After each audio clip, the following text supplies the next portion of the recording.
เรามาเข้าหัวข้อที่1เลยเนาะอาจารย์ได้แก้ละเอียดแล้วเพื่อจะประหยัดเวลาเพราะว่ามันหลายข้อเนาะตัวนี้เกี่ยวกับดุลเดียงอาจารย์ก็สิมาชี้แจงให้เนาะถ้าลักษณะเขาเจ้าให้มาเป็น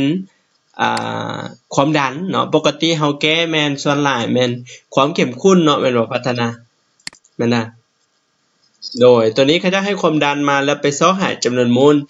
อยู่ในอุณหภูมิเนาะแต่เพิ่นบ่ได้ให้ค่าของ R มาแต่ R เฮาจะต้องได้เจอสบายดีฮัจจินดาโดยสบายดีเมงโดยในข้อนี้เพิ่นว่ากำหนดให้ปฏิกิริยาดังต่อไปนี้เนาะกำหนดให้ปฏิกิริยาที่ให้มาแบบนี้เลยสมผลนี้สั่งซาแล้วเนาะพอดีกันเลยและมีค่า K นี่เท่ากับ 4 ที่อุณหภูมิ450เซลเซียสเนาะ450เซลเซียสถ้าผสมก๊าซโมโนอกไซด์คาร์บอนเนาะก๊าซโมโนอกไซด์คาร์บอนจำนวน1 atm แล้วก็กับก๊าซกับไอน้ำในจำนวน2 atm หมายความว่าผสมในนี้ก็คือตัวเริ่มต้นเนาะเขาเอิ้นเงื่อนไขกับเจ้าให้มาเป็นตัวเริ่มต้นถ้าในกรณีเป็นตัวเริ่มต้นเฮาก็เขียนว่าเงื่อนไขคือเก่าสบายดีละสิโดยแล้วคำถามเพิ่นว่าจงซอกหาความดันเนาะจงซอกหาความดันของก๊าซแต่ละชนิดที่พดุลเดียงและซอกหาจำนวนโมลเนาะซอกหาจำนวนโมลนะของก๊าซโมโนอกไซด์คาร์บอนนี่นะที่อุณหภูมิดังกล่าวก็คืออุณหภูมิในที่นี้ก็คือ450เนาะอุณหภูมิในนี้ก็คือ450องศาเซลเซียสนั่นเองเพิ่นให้ซอกเนาะแต่ค่าของ R บ่ได้ให้มาค่าของ R บ่ได้ให้มาเฮาต้องจื้อแล้วแม่นบ่พัฒนาเป็นบ่โดยเป็นค่าตายตัวดังนั้นก็แก้เลยเฮาว่าเงื่อนไขนี้สมผลกับเจ้าให้มาเริ่มต้นเฮามีธาตุตั้งต้นผลิตภัณฑ์บ่มีเป็น0บ่สุนิวันแม่นนะหลังจากนั้นเปลี่ยนแปลงเท่าใดบ่ฮู้อาจารย์วางเป็นอีกถ้าตั้งต้นเฮาเริ่มฟักซ้ายแสดงว่าขั้นการเปลี่ยนแปลงติดลบตัวเปลี่ยนแปลงติดลบและผลิตภัณฑ์ติดบวกนาทีนี้ต่อไปเฮาก็เอาเริ่มต้นบวกเปลี่ยนแปลงจะได้ดุลเดียงและก็เขียนค่า K ค่า KP นะบ่ได้เขียนค่า KC นะระวังด้วยนะ KP ของเฮาจะเขียน KP จะเท่ากับตัวนี้เนาะอันนี้สังเกตดีๆเด้อซุกฮัลโหลซุกได้ยินเสียงบ่ซุกโดย KP จะเท่ากับP ของผลิตภัณฑ์ P ของเบื้องขวา P ของเบื้องขวาคือตัวนี้นะอาจารย์ชี้ใส่เป็นสีชมพูเนาะคือตัวนี้อันนี้แม่นฝากผลิตภัณฑ์ถ้าฝากผลิตภัณฑ์แสดงว่าตัวนี้นะเงื่อนไขของมันอาจารย์ขีดลงเนาะก็คือตัวนี้เป็นพี่ของมันและกับตัวนี้มาเนาะเป็นพี่หลังจากนั้น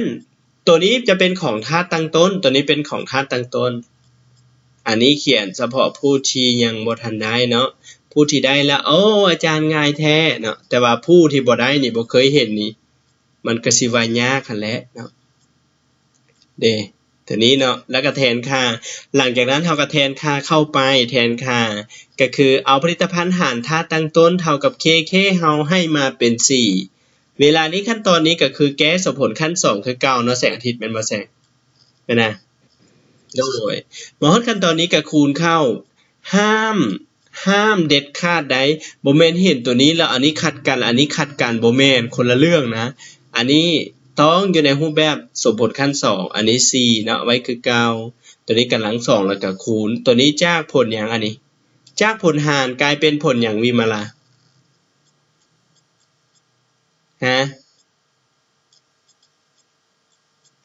จากผลหารเป็นผลหยังเป็นผลฮัลโหลสบายดีทุกคนได้ยินเสียงบ่โดยฮัลโหลแม่นว่า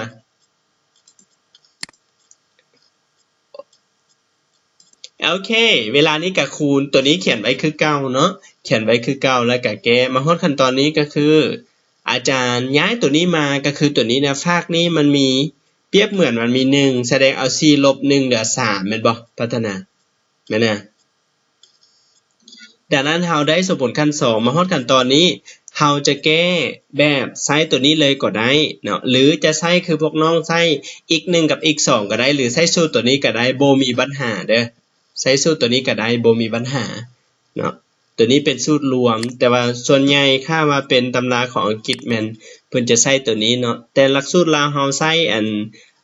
ซอกหาค่าของหยังก่อนซอกหาค่าของเดลต้าแม่นบ่แม่นน่ะแม่นหรือบ่แม่นใช้สูตรตัวนี้ก่อนเป็นบ่ทวีศักดิ์ที่น้องใช้เป็นบ่ b กำลัง2ลบ c ac ตัว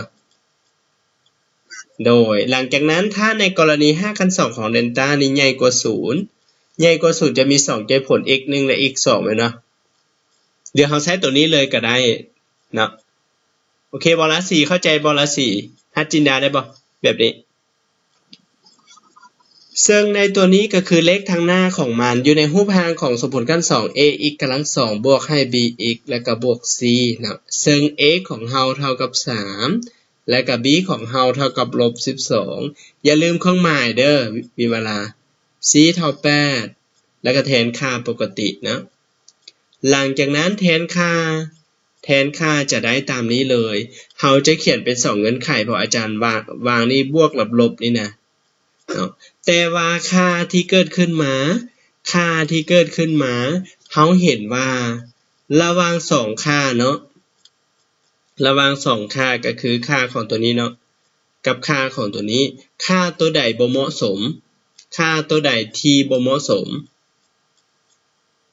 พัฒนาค่าตัวใดบ่เหมาะสม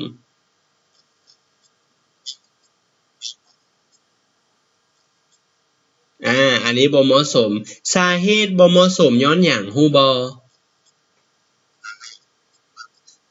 โอเคแสดงว่าเป็นไปบ่ได้ถ้ามันใหญ่กว่าเริ่มต้นเป็นไปบ่ได้มันต้องเอาค่าน้อยดังนั้นเฮาค่าตัวนี้เลยเมื่อได้ค่าของตัวนี้แล้วเฮาก็ไปซอกหาตัวต่อไปโอเคบ่นางเกตเป็นคำเข้าใจอยู่บ่เกตโดยเข้าใจเนาะทิพธิดาสบายดีดังนั้นเราซอกหา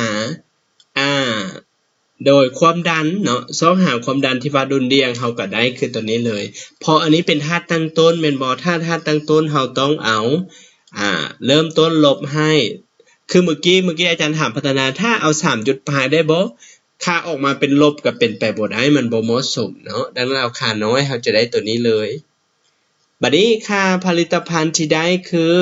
เราได้คาร์บอนไดออกไซด์หรือคาร์บอนไดออกไซด์กับไฮโดรเจนการไฮโดรเจนก็คือเท่ากับอีกแสดงว่าคำตอบตัวนี้เลยเนาะบัดนี้โจทย์เพิ่นบอกว่าซอกหาความดันของก๊าซที่อุณหภูมิมีจักโมลเนาะหมายความว่าซอกหาจำนวนโมลที่มีความดันเนาะซอกหาความดันได้แล้วเนาะซอกหาความดันได้แล้วเด้อตัวนี้ซอกหาความดันได้แล้วก็คือตอนนี้หลังจากซอกหาความดันได้แล้วเฮามาใช้เนาะอันนี้เป็นความดันของโมโนออกไซด์คาร์บอนและเฮาไปซอกหาจำนวนโมลของเฮาก็คือตามนี้เลยข้อนี้มีผู้ใดแก้ถูกแน่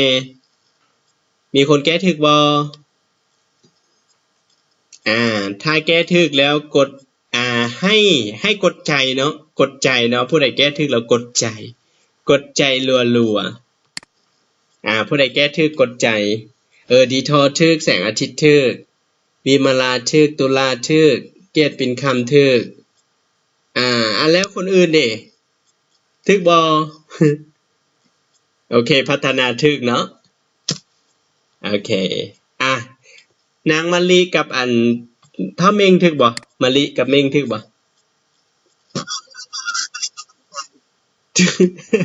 ถูกแต่ถูกบ่หมดถามว่าคำถามอันนี้โอเคบ่ยากบ่ละ4คำถามยากบ่ละ4ละ4คำถามยากบ่สับสนโอเคนางทิพธิดาฮัจจินดาได้บ่ได้โดยถามนางสุนิวันฮัลโหลสุนิวันได้บ่สุนิวันอ้าวเน็ตน้องชาติโอเคเนาะโดยโอเคบัดนี้ข้อที่2นี้ปาแก้บ่ได้บักหลาย บ่ฮู้ว่า ขึ้นไปไกลบ่วะคำถามเพิ่นบอกเนาะเพิ่นว่าจากสมผลที่ให้มา อาจารย์บอกว่าในการเขียนคาเคยกเว้นภาวะหยัง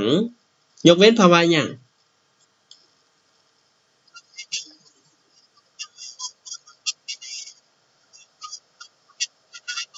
โดยในนี้ก็คือ S เฮาบ่ได้เขียนอาจารย์ขีดสีชมพูเลย ดังนั้นคา Kc ต้องเท่ากับความเข้มข้นของอย่างเมงของก๊าซคาร์บอนิกแม่นนะโดยเด้เวลาแก้ก็คือเพิ่นเขียนตามนี้เลยเพิ่นให้สมผลและให้ K มา เริ่มต้นมีการซีคาร์บอเนตจำนวน10 กรัม ลงในภาชนะ1เดซิเมตรก่อน เห็นว่าสลายตัวเกิดปฏิกิริยาเข้าสภาวะดุลเดียงถ้าลดปริมาตรลงเหลือ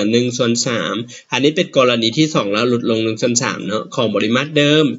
ด้วยการเพิ่มความดันอาจารย์บอกว่าถ้าเพิ่มความดันเฮ็ดให้ปริมาตรลดลงถ้าปริมาตรลดลงส่งผลให้ความเข้มข้นเพิ่มหรือลดมะลิถ้าลดปริมาตรความเข้มข้นเพิ่มหรือลดเพิ่มโอเคบัดนี้กอไก่เพิ่นให้ซอกหาเนาะกอไก่เพิ่นให้ซอกหาส่วนห้อยของการสลายตัวส่วนห้อยของการสลายตัวนี้จนเข้าสู่ความดุลเดียงข้อขอไข่จงซอกหาจำนวนโมลของตัวนี้ที่ดุลเดียงเดิมและดุลเดียงใหม่คอควายซอกหาจำนวนโมลของก๊าซคาร์บอนิกที่เกิดปฏิกิริยาย้อนกลับเพื่อลดความดันที่เพิ่มให้น้อยลงในการปรับเพื่อให้เกิดดุลเดียงใหม่งองัวจงซอกหาความเข้มข้นที่ว่าดุลเดียงเดิมและภาวะดุลเดียงใหม่เนาะในนี้แก้ง่ายๆเลยเฮาวางให้ความเข้มข้นของตัวนี้เนาะในภาชนะเป็นอีกหมายความว่าในภาชนะ1เดซิเมตรก้อนเป็นอีกกับแบบนี้เลยเฮาก็เขียนหมายความว่า K เฮาที่ได้ Kc เท่ากับความเข้มข้นตัวนี้เฮาก็เขียนความเข้มข้นได้ตัวนี้อันนี้แม่นได้นี่เลยและจำนวนโมลของตัวนี้ก็เท่านี้เลยสาเหตุเป็นอย่างมันจึงเท่า 0.06 คือเก่าทุกคนรู้บ่โอเคปริมาณ1เดซิเมตรก้อนแสดงว่าความเข้มข้นกับอันจำนวนโมลมันเท่ากันเนาะกอไก่ก็คือเมื่อเฮารู้จำนวนโมลของ CO2 สามารถไปซอกหามวลสารของอย่างของตัวนี้มีผู้ใดผิดเนี่ยข้อนี้ผิดหลายคนเลยแม่นบ่วิมาลากับผิดต่อแม่นบ่วิหรือถูกแล้ว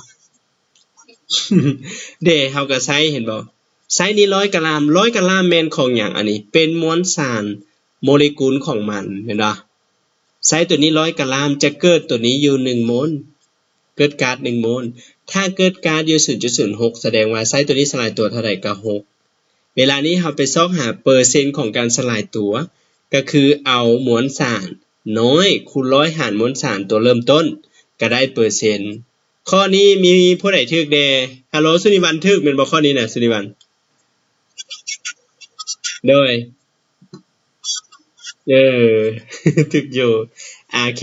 แล้วถ้าพัฒนาถูกบ่ 60% พัดโอเคไผถูกแน่กดใจเลยมีผู้ใดแก้ถูก 60% กดใจมาเนาะแสงอาทิตย์ถูกโอเคสุนิวันพัฒนาแล้วที่เหลือเดี๋ยวบ่ถูกว่าตุลาวื้อถูกบ่ตุลา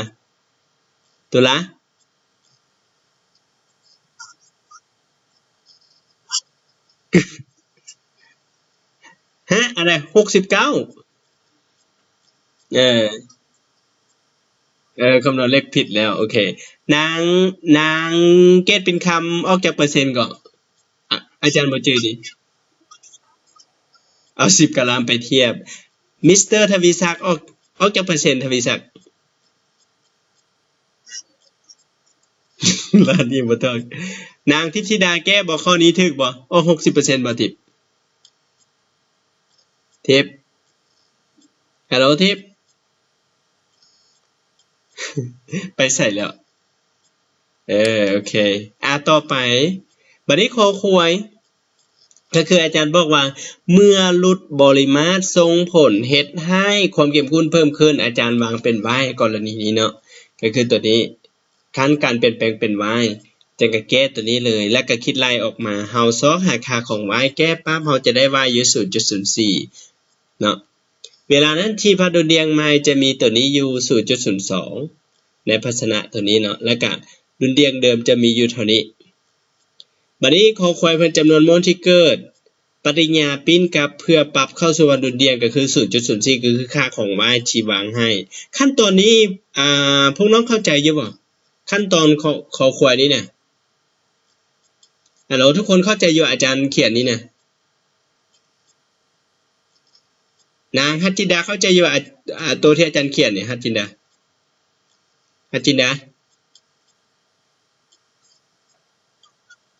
บ่เข้าใจเนาะหมายความว่าที่ดุลเดียงเดิมเฮามี 0.06 แม่นบ่แม่นหรือบ่แม่นบัดนี้เฮาลดปริมาตรส่งผลให้ความเข้มข้นเพิ่มขึ้นนะก็คือแก้ตามนี้เลยตัวนี้อาจารย์เป็นอย่างอาจารย์วางให้ไว้เป็นเปลี่ยนแปลงหารให้ปริมาตรคือเก่าเนาะเวลานี้ก็คือเอาอย่างอันนี้จะเป็นลบเนาะหมายความว่าตัวนี้ต้องลบนะเพราะว่าอย่างเฮาอันนี้เป็นค่าลบเด้อเดี๋ยวหมายตัวสีดำก่อนนี่เป็นค่าลบเนาะเราจะได้ 0.06 ลบ y และหารให้เพราะว่าพูดคือกันเราได้ a ส่วนให้ b แม่นบ่มาลิแล้ว c ส่วน b แสดงว่าพูดคือกันเราต้องเอาจำนวนพูดเฮ็ดหยังกันลบกันเอามาลิแม่นล่ะแม่นหรือบ่แม่นโดยดังนั้นตัวนี้เราเอา 0.06 หารให้1/3นี้ลบให้ตัวนี้ก็ได้ตัวนี้หลังจากนั้นเราก็ไปแก้เป็นหยังคือว่าซั่นเฮาฮู้ที่ว่าดุลเดียงเนาะก็เขียนมาเลยก็คือเป็นหยังเอา 0.06 เป็นค่าของหยังสังเกตเป็นคำ 0.06 เป็นค่าของหยังเป็นค่า k เนาะค่า k เพราะว่าอยู่ในอุณหภูมิบ่เปลี่ยนแปลงส่งผลให้ค่า k เท่าเดิมต่อแม่นบ่แม่นนะ k1 เท่า k2 เด้ดังนั้นเราก็มาเขียนตัวนี้เลยเห็นบ่ตัวนี้จะเป็นค่าของก๊าซคาร์บอนิกโอเคว่ะวิมาลาได้อยู่ป่ะแล้วกลับมาแก้ตัวนี้แล้วเราก็ได้ตัวนี้อาจารย์ตัวนี้เป็นอย่างคือตัวนี้อาจารย์เปรียบเหมือนตัวนี้เนาะอาจารย์คูณเข้าไปแสดงว่าเปรียบเหมือนเอา 0.06 คูณ1เอา 0.06 หาร3เอาอยู่ 0.02 ไม่ได้อาจารย์แก้เราได้ 0.06 จากนี้แล้วก็ลบให้ 0.02 ออกอยู่ 0.04 ทุกคนเข้าใจอยู่ว่าตัวนี้อาจารย์เขียนนี่เข้าใจอยู่บ่โดยโอเคเนาะทั้งแสงอาทิตย์เข้าใจอยู่นะแสงเนาะโดยหลังจากนั้นแสดงว่าที่ดุลเดียงไม้จะมี CO อยู่ 0.02 และการที่ดุลเดียงเดิมจะมีเท่านี้บัดนี้คอควายเนาะเขียนเลยบัดนี้เฮาเพิ่นถามว่าความเข้มข้นของก๊าซคาร์บอนิกที่ดุลเดียงเดิมและดุลเดียงไม้มีเท่าใดณทีนี้ก็คือมันเท่ากันเป็นหยังคือว่าซั่น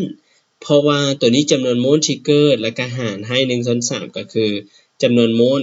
ความเข้มข้นที่พอดุลเดียงเดิมกับไม้นี้มีค่าเท่ากันเนาะมีค่าเท่ากันตามเงื่อนไขเนาะเพิ่นให้ k หรือ k เท่ากันเด้ส่งผลให้ตัวนี้เท่ากันโอเคนางฮัจจินดาได้บ่ฮัจจินดาได้เนาะมีไผอยากถามคืนบ่คำถามนี้เบิ่งคือว่ายากแต่ง่ายแม่นบ่ฮัลโหลแม่นบ่ นางสุนิวันเข้าใจแล้วบ่สุนิวันมีหยังถามบ่บ่เห็นจอสัญญาณน้องซ่าเนาะพัฒนาแสงอาทิตย์ดีท่อตุลามืดเท่าสุขทวิศักดิ์มีหยังถามบ่มีบ่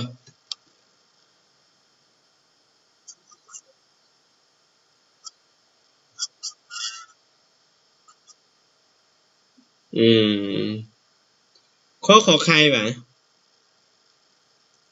จำนวนโมลของที่ดุลเดียงเดิมดุลเดียงใหม่มีค่าเท่าใดเนาะดุลเดียงเดิมเฮาฮู้ใน 0.06 นี่เด้ดุลเดียงเดิมเนาะเดิมก็คือตัวเริ่มต้นทำอิฐแม่นต่อตัวละแม่นบ่ตัวละตัวที่2โดยตัวที่2แม่นเฮาลดปริมาตรแสดงว่าความเข้มข้นเพิ่มขึ้นแม่นล่ะตัวที่ เฮามาหารตัวนี้เห็นบ่แล้วก็คิดไล่ออกมาเป็นเอาจำนวนโมลของมันเนาะหารปริมาตรคือเก่าถ้าเพิ่นบ่ให้ปริมาตรมาเฮาให้วางเป็นตัวรับเด้อเป็น v เป็นหยังก็แล้วแกเนาะแล้วก็แก้ k ของเฮาเนาะคือตัวนี้เลยแก้ออกมาเฮาได้ 0.04 y เท่ากับ 0.04 y เท่า 0.04 เฮาจะตอบว่าจำนวนโมลที่ว่าดุลเดียงน่ะy เท่า 0.04 เฮาจะบ่หมายความว่าที่ดุลเดียงใหม่จะมีอยู่ 0.04 บ่แม่นหมายความว่าเฮาต้องเอาหยังต้องเอา 0.06 มาลบให้ค่าของ y ก่อนแม่นบ่วิมันนะแม่นตัวโดยเลยเฮาก็ได้เด้แสดงว่าจำนวนโมลที่ภาวะดุลเดียงใหม่ 0.02 เนาะเข้าใจยังบ่ตัวละวื้อได้บ่ตัวละโดยโอเคดีท่อได้บ่ดี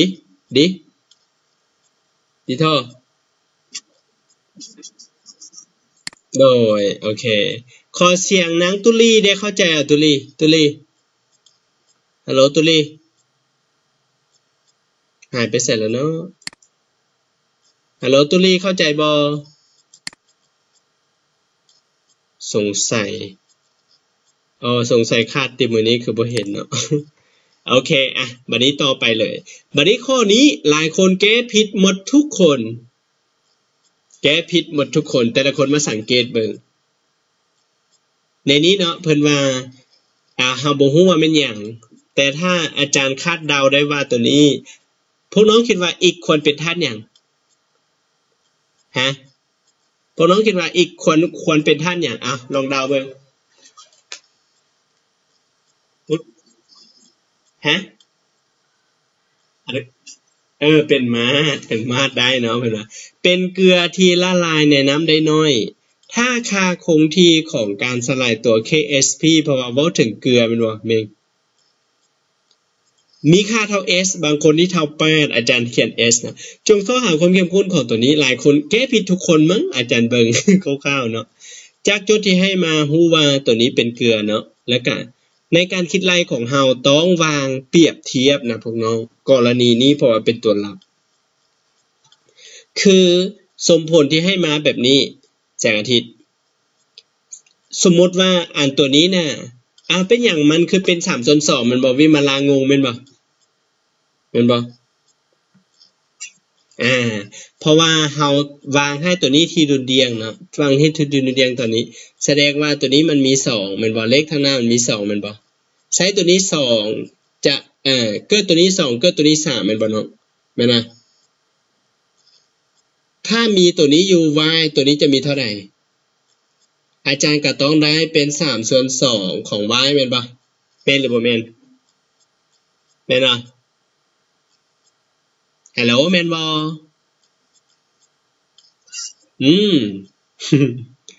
เวลานี้เฮาก็แทนค่าทรายแบบน่าฮักเลยบางคนวางเป็นไว้ทั้ง2เลยแม่นบ่ทุกคนแม่นบ่วางไว้ทั้ง2เลยวาวุ่นแล้วเนาะวางไว้ทั้ง2เวลานี้เฮาก็แก้ได้แล้วก็แทนค่าตามนี้ออกมาสวยๆแก้ออกมาเป็น 8s ส่วน27ทั้งหมดกำลังตัวนี้เนาะหรือว่าเฮาจะแก้มาฮอดนี้ก็ได้แต่ว่าเพิ่นให้ถามหาค่าของ y เนาะก็คือความเข้มข้นของ al กำลัง3มันบ่แม่งแม่นนะคำถามตัวนี้มีไผยังบ่เคยเห็นเลย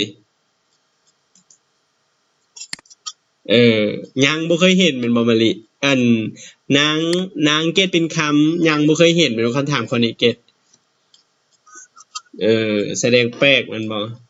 สมมุติว่าออกตัวนี้ว้าวุ่นเลยเนาะแต่ว่าเรียนมาแล้วค่อยก็กายเสร็จแล้วแม่นบ่มีไผอยากถามพัฒนาคำถามแบบนี้เคยเห็นบ่พัฒนา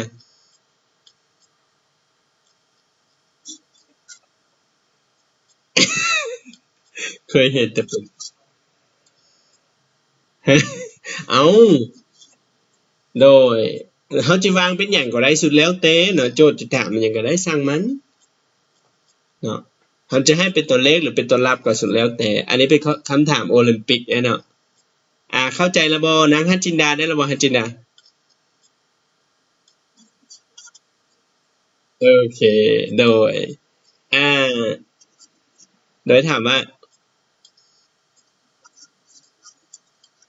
อ้าวอาจารย์เขียนเมื่อกี้ดีเลยอาจารย์ใส่ AL อยู่เท่าไหร่ทางหน้าของมัน2เป็นบ่น้อง AL 2ได้ x อยู่เท่าไหร่ x 3ถ้าตัวนี้ y ตัวนี้ก็ต้องเป็น3ส่วน2 y อย่างนี้นะเก็บบ่โอเคเนาะถือว่าผ่านโดยฮะอันว่าเขียนอันนี้สมมุติว่าอันนี้เป็น2 y อันนี้3 y สิวะบ่ได้ กรณีเพิ่นให้ตัวรับรูปแบบการแก้เราต้องสมเทียบอัตราส่วนของมัน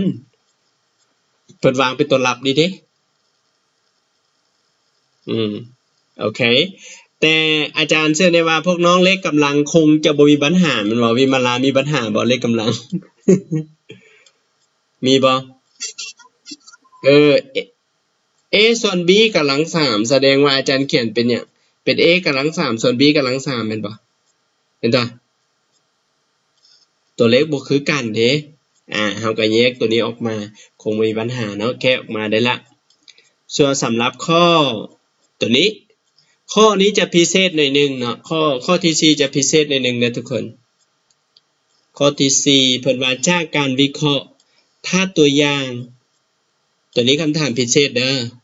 ที่อุณหภูมิหนึ่งพบว่าครึ่งหนึ่งของโมเลกุลก๊าซตัวนี้นะครึ่งหนึ่งของโมเลกุลก๊าซตัวนี้สลายตัวเกิดปริญญาเป็นตัวนี้กับตัวนี้เข้าสู่วัดดุลเดียงดังสมผลจงซอกหาค่า Kc ตัวนี้เพิ่นบ่ได้ให้บริมาตรมาดังนั้นเพิ่นว่าพบว่าครึ่งหนึ่งของโมเลกุลพบว่าครึ่งหนึ่งโมเลกุลของตัวนี้นะครึ่งหนึ่งโมเลกุลของตัวนี้สลายตัวเป็นก๊าซทั้งสองเด้ดังนั้นเริ่มต้นเฮาก็เขียนเริ่มต้นเห็นบ่ผลิตภัณฑ์บ่มีเป็น0แม่นบ่แม่นบ่เกตแล้วอาจารย์เป็นอย่างคือเป็นอย่างอาจารย์คือเขียนเป็นอีกส่วน2ทุกคนฮู้บ่เป็นอย่างอาจารย์คือเขียนเป็นอีกส่วน2พัฒนาฮู้บ่เป็นอย่างอีกส่วน2ลดลงครึ่งหนึ่งของหยังแม่นว่าอันนี้อ่านอาซิดซะบ่ฮะอันนี้อ่านว่าก๊าซฮีโดรกลรัวเห็นบ่ตัวนี้หมายความว่าลดลงครึ่งหนึ่งของตัวนี้เนาะหมายก็ลดลงครึ่งหนึ่งสลายตัวไปครึ่งหนึ่งแสดงว่าต้องเป็นลบและหารให้ v งงบ่ว่าหารให้ v สาเหตุย้อนหยังเป็นหยังหารให้ v ทุกคนฮู้อยู่ว่าเป็นหยังอาจารย์หารให้ v ฮัลโหลเป็นหยังอาจารย์คือหารให้ v ทุกคนฮู้บ่โอเคดังนั้นมาฮอดนี้ก็คือพื้นคือการเอามาปะไว้คือเก่าเอาตัวเดียวแล้วก็เอาอีกลบให้อีกส่วน2เนาะอีกส่วน2ตัวนี้เป็นอย่างมันคือเป็นอีกส่วน CV มะลิเป็นอย่างจึงเป็นอีกส่วน CV ย้อนอย่างฮัลโหลสาเหตุย้อนอย่างสมผลนี้อาจารย์สั่งสารแล้วบ่ฮะสมผลนี้อาจารย์สั่งสารแล้วบ่เติมสหมายความว่าตัวนี้ระหว่าง1/2กับ1/4ค่าตัวใดใหญ่โอเคอันนี้สมมุติว่ามันลดลง 0.5 แม่นหรือบ่แม่นทุกคน 0.5 อีกต่อแม่นบ่ตัวนี้ก็ต้องแม่นเท่าไหร่เพิ่มขึ้นเป็น 0.25 แม่นบ่แม่นบ่เมงแม่นหรือบ่แม่นเมง อาจารย์เขียนเป็น1/4ออก 0.25 แสดงว่ามันลดลงครึ่งหนึ่งนะลดลงครึ่งหนึ่งก็คือ 0.5 เนาะ เวลานี้เขาเขียนตัวนี้อันนี้เลข30ปรับไว้คือเก่าแล้วก็มาแก้แบบง่ายๆเลยเอาเริ่มต้นบวกเปลี่ยนแปลงเนาะแต่ว่าถ้าตั้งต้นของเราต้องติดลบที่อยู่ในขั้นการเปลี่ยนแปลงคิดไรออกมาแล้วก็แทนค่าเราจะได้ค่า k ออกมาเป็น1/4โจทย์ลักษณะแบบนี้ใครเคยเห็นละถ้าผู้ใดเคยเห็นกดยกโป้เลยใครเคยเห็นแล้วกดยกโป้ผู้ใดบ่เคยเห็นแล้วกดให้กดอีโมจิที่เป็นน้ำตาผู้ใดบ่เคยเห็น โอ้โหเกินไป บ่เคยเห็น เยอะเลยนะบ่เป็นหยังเห็นแล้วเด้บัดนี้ข้อที่4มีไผอยากถามบ่มีบ่ฮัจิดามีหยังถามบ่เกตเด้เกตโดยเข้าใจอยู่วะถ้าเพิ่นบ่ให้ปริมาตรมาเฮาจะต้องวางปริมาตรเป็น v เลยนะพวกน้องบ่ให้งงโอเคอันนี้ผ่านบ่มิสเตอร์ทวีศักดิ์กับเท่าสุขได้บ่สุขเท่าสุขได้บ่สุขได้อยู่เนาะโอเคหวังว่าคงสิบ่งงเด้อแต่ละคนการคูณเลขหารเลขน่าจะบ่มีปัญหาเนาะตัวนี้ก็คืออาจารย์คูณกันกรณีมันคือกันอาจารย์ยกเป็นกำลัง2มันบ่มะลิแม่นะยกเป็นกำลัง2หมายความว่า4ตัวนี้นะ4คูณ4ก็เป็น4กำลัง2เนาะแล้วตัวนี้ได้อาจารย์ตัวนี้ก็คือเฮาเขียนอีกกำลัง2ส่วนให้อาจารย์4นี้มาแต่ใส่ทุกคนฮู้บ่4ตัวรุมมันมาแต่ใส่กำลัง2เนาะ4มาแต่กำลัง2นะ4มาจาก2กำลัง2แล้วก็ v กำลัง2มาแต่ใส่ก็คือตัวนี้เนาะหลังจากนั้นเฮาจะใช้ในการคูณเลขแบบหน้าหักเอานอกคูณนอกในคูณไหนแม่นหรือบ่แม่นนอกคูณนอกในคูณไหนนอกคูณนอกในคูณไหนอาจารย์จะเอาสีชมพูเนาะคือตัวนี้นอกคูณนอกในคูณไหนแสดงว่าเราจะได้ถ้าตัวไหนมันคือกันก็คัดกันแม่นบ่ฮัจจินดาโดยได้อาจารย์ก็เขียนแบบนี้มามันจึงได้ตัวนี้มาฮอดขั้นตอนนี้ก็คือเราก็คัดเลยตัวนี้ตัวอาจารย์ให้เป็นสีเขียวเนาะอีกกำลัง2กับอีกกำลัง2คัดกันต่อมา v กำลัง2กับ v กำลัง2คัดกันเราจะเขียนเป็น4/16เราสามารถเขียนเป็น1/4ได้ดังนั้น k ของปริญญานี้เท่ากับ1/4หรือเท่ากับ 0.25 นั่นเองเป็นจังได๋เข้าใจอยู่บ่โดยอันนี้นี่บ่โดยหมายความว่าในนี้เพิ่นว่าสลายตัวไปครึ่งนึงของมันแม่นบ่ครึ่งนึงของมันแม่นบ่สลายตัวไปครึ่งนึงของมันก็คืออาจารย์วางให้เป็น x ครับบ่ฮู้ว่าสลายตัวไปเท่าใดเฮาวางเป็น x ส่วน2แม่นบ่นี่น่ะสลายตัวเป็น x ส่วน2สลายตัวเป็น x ส่วน2ในนี้เฮาแก้เปรียบเทียบเลยแบบนี้นะราศีฮัลโหลราศี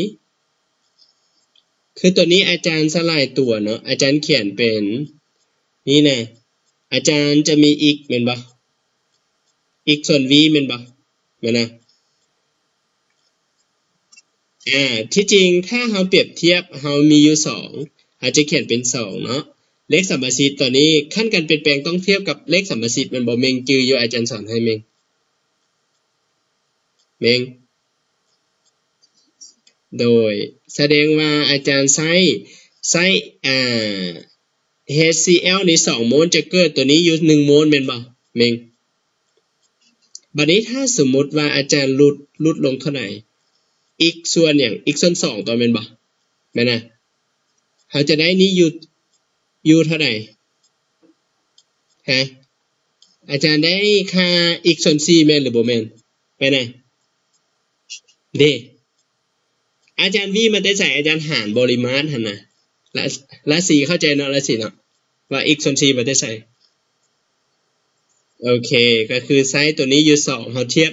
อย่าลืมเด้อว่าขั้นการเปลี่ยนแปลงต้องเทียบกับเลขสัมประสิทธิ์ทุกครั้งเลยวิมาลาทิพธิดานางเกตเป็นคำเข้าใจเนาะว่าอีกส่วน4มาแต่ใส่หูเนาะหูบ่โอเคนางสุนิวันเข้าใจละตีสุนิวัน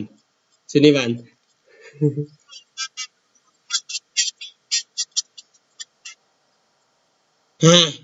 อะไรเนี่ยในนี้ก็คือเราจะเขียนแบบนี้ก็ได้แบบตัวอย่างนี้นะ x ส่วน v แมันบ่น้องx ส่วน v แล้วลบให้หยังลบให้ x ส่วนหยัง x ส่วน2ส่วนด้วย v ตัวนี้พื้นคือกันแล้วตัวแม่นบ่แม่นน้องเราก็เอา x ลบให้ x ส่วน2ทั้งหมดหารให้ v เด้มันก็ออกนี่งงว่ะนางสุนิวันงงว่ะสุนิวันเกินไปขึ้นพุทธห่วมซื่อๆนะตัวนี้บ่ได้ขึ้นพุทธห่วมเฮาเอาตัวเทิงมาลบกันซื่อๆเนาะแม่นบ่มะลิแม่นนะอืม โอเคหวังว่าคงจะเข้าใจเนาะมิสเตอร์ดีทอเดดีเป็นอะไรดีโดยเข้าใจเยอะ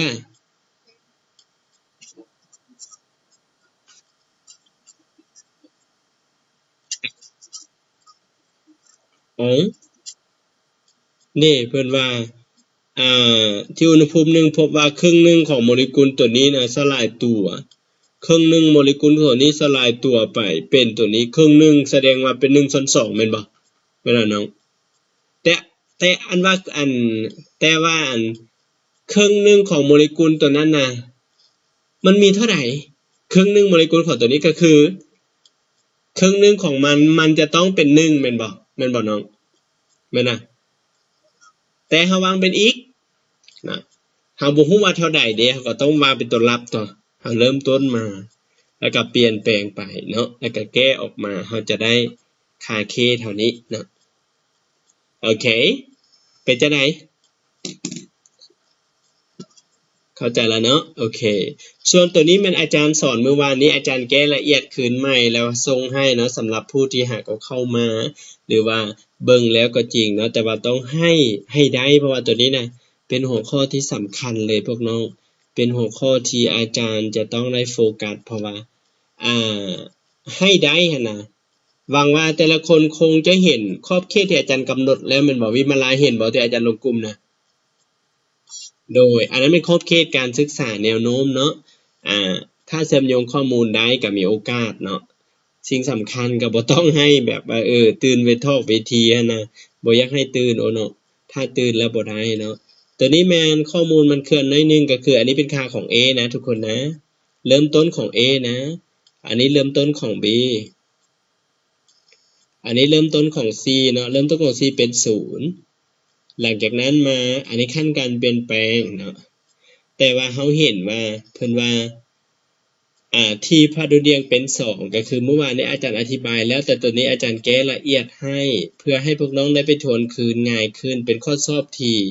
มันเป็นข้อสอบที่อาจารย์คัดสรรมาแบบสวยๆเนาะแบบงามให้แต่ละคนได้เบิ่งว่าแนวโน้มลักษณะแบบนี้ถ้าโจทย์แบบนี้นะค่อยต้องให้หวานเจี๊ยบนะตัวละเวอแม่นะแสดงว่าเงื่อนไขอันนี้กระเจ้าแบ่งเป็น2กรณี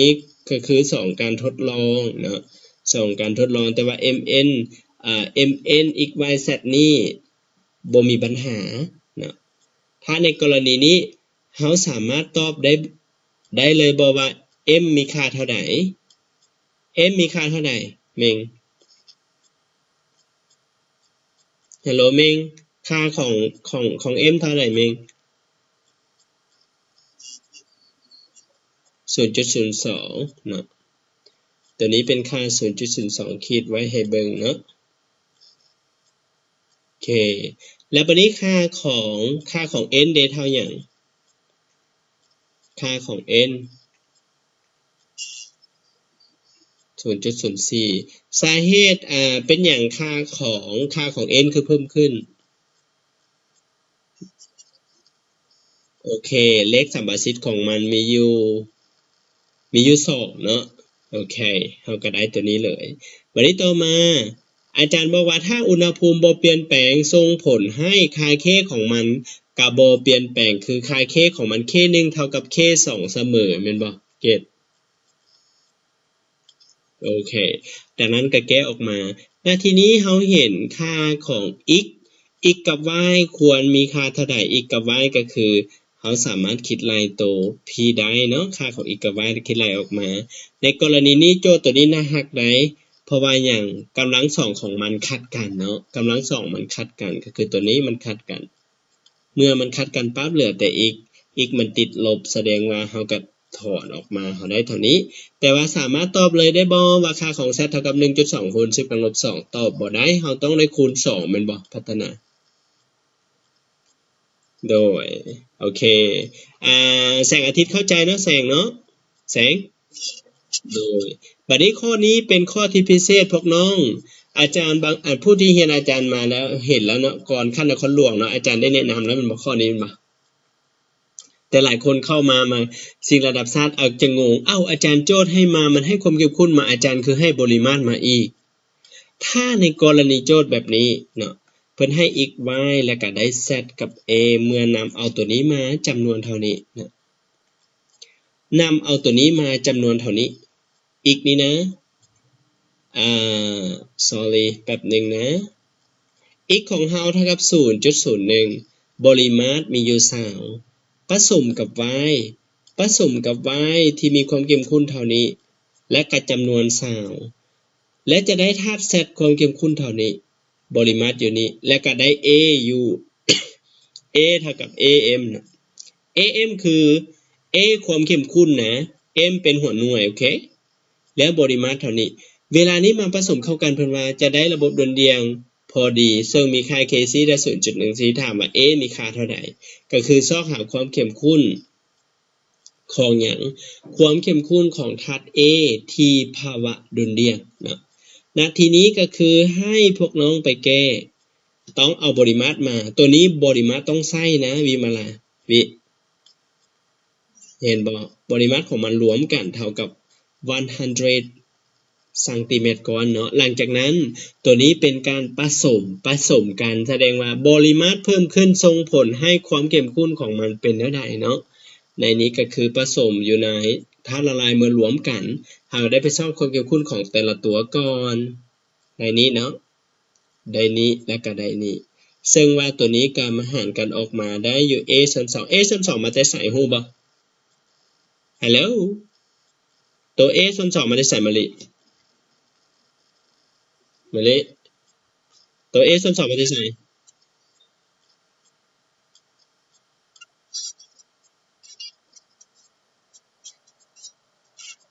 เอาได้มาเลย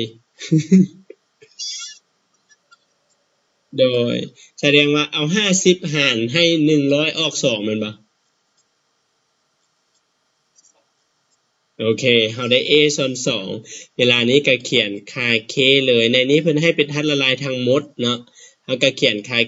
kc ก็คือผลิตภัณฑ์หารให้ธาตุตั้งต้นเนาะก็คือมีเลขสัมประสิทธิ์ด้วยก็คือตัวนี้ตัวนี้ไปขึ้นถึงอย่าลืมได้การเขียนค่า k อย่าลืมได้ลงเอาทางหลังหารให้ทางหน้าแล้ววับเลยเนาะความหมายก็คือเอาลงเอาเบื้องซ้ายหารให้เบื้องขวาแล้ววับเลยแม่นบ่พัฒนาโอ้อาจารย์นำไปฮอดอุดมไซและกันหารแบบสั้นเนาะไม่เอามะลิ หารแบบสั้นอาจารย์นำฮอดอันแข่งวิ่งจันทร์นะโอเคในนี้ก็เขียนนี่เลยเนาะเวลานี้ก็แทนค่าออกมาในการคูณเลขหารเลขถ้าในกรณีโจทย์ลักษณะแบบนี้พวกน้องน่าจะบ่มีปัญหาเพราะว่าหลังจุดเขาสามารถเปลี่ยนเป็นเลขกำลังได้เนาะก็คือแกะออกมาเขาจะได้ค่าของ a ออกมาแบบสวยๆออกอยู่เท่ากับ 0.14 ก็คือเท่ากับค่าของ k ที่ให้มาเลยนะสำหรับข้อนี้แล้วก็ข้อถัดไปก็คืออาจารย์ได้สอนให้แล้วเนาะมีแต่ไปอ่านเบิ่งผู้ใดงงจุดใดแล้วถามอาจารย์คืนคือพวกนี้เนาะสำหรับดนเดียงก็ถือว่าจบแล้วมื้ออื่นเฮาเข้าหัวข้อใหม่เด้อมื้ออื่นเด้อมื้ออื่นเฮาจะเข้าหัวข้อใหม่เนาะอาจารย์ไปเขียน V ไว้นี่เนาะ ให้แต่ละคนตั้งใจเด้อผู้ใดถือว่าคำถามเรียกบ้านอาจารย์ให้เมื่อวานนี้ถือว่าแก้ได้ข้อปลายเนาะบางคนเนาะถือว่าดุลเดียงเฮาถือว่าผ่านแล้วเนาะตอนนี้ไฟล์อาจารย์จะส่งให้แต่ละคนไปอ่านเบิ่งจุดใดงงก็ถามคืนเนาะสำหรับคำถามตัวเมื่อวานนี้เปลี่ยนจาก 0.2 เป็น 0.3 ให้อาจารย์ได้เนาะอาจารย์ได้แจ้งอยู่กลุ่มทุกคนเห็นอาจารย์เขียนให้แล้วบ่เห็นแล้วว่ะฮัลโหลเห็นอยู่ว่ะโดยไปเปลี่ยนเนาะสำหรับวันนี้ขอลาไปก่อนแล้วพบกันใหม่สบายดีทุกคนให้เบิ่งคืนเด้ออันนี้เป็นหัวข้อที่สำคัญเกี่ยวกับการดุลเดียงโดยเฉพาะโจทย์การดุลเดียงที่แบบถ้าว่ายากบ่ภาคนี้ก็ถือว่ายากอยู่ในหนึ่งนะมันบ่มีมาละแม่นนะยากอยู่ในหนึ่งแต่ต้องให้ได้ทุกคนเลยต้องใส่ใจเนาะเพราะว่าใกล้จิตสิ่งแล้วสิ่งสำคัญคือรักษาสุขภาพช่วงนี้อากาศเปลี่ยนอากาศเป็นพิษเนาะบางคนอาจจะนอนดึกตื่นสวยหรือว่าไปโรงเรียนเงาง่อยๆนี่บ่ได้เพราะว่าใกล้จะสิ่งแล้วเตรียมจิตเตรียมใจเนาะเฮ็ดให้ดีที่สุดและเตรียมความรู้ผู้ใดมาเรียนอาจารย์แล้วไปสิ่งแล้วได้ 0.5 เนี่ยอาจารย์สิซีเรียสเลยเนาะ เพราะว่าปีกายคะแนนต่ำสุดนักเรียนได้มาเรียนกับอาจารย์แม่นประมาณ5 จุดปลายเนาะ5 จุดปลายขึ้นเนาะ5 จุดปลายขึ้นแต่ว่าปีนี้คำถามก็บ่ได้ยากคิดว่าเนาะแต่ว่าพวกน้องก็ต้องเชื่อมโยงข้อมูลให้ได้หัวข้ออาจารย์สรุปให้แล้วเนาะลักษณะแนวโน้มข้อสอบลักษณะแบบนั้นเนาะมันก็บ่หลายปานใดแต่เราต้องเชื่อมโยงข้อมูลให้ได้แสงอาทิตย์ดีทอตุลาวือศุกร์แล้วก็ทิพธิดาหัตถจินดาราศีวิมาลาเกตปินคำเนาะแสงอาทิตย์พัฒนาสุนิวันให้ทุกคนตั้งใจได้เฮ็ดให้ดีที่สุดอาจารย์เชื่อมั่นพวกน้องความรู้นี่อาจารย์เชื่อมั่นแล้วเด้อแต่ละคนอาจารย์เชื่อมั่นพวกน้องเรื่องความรู้แล้วแต่ว่าอาจารย์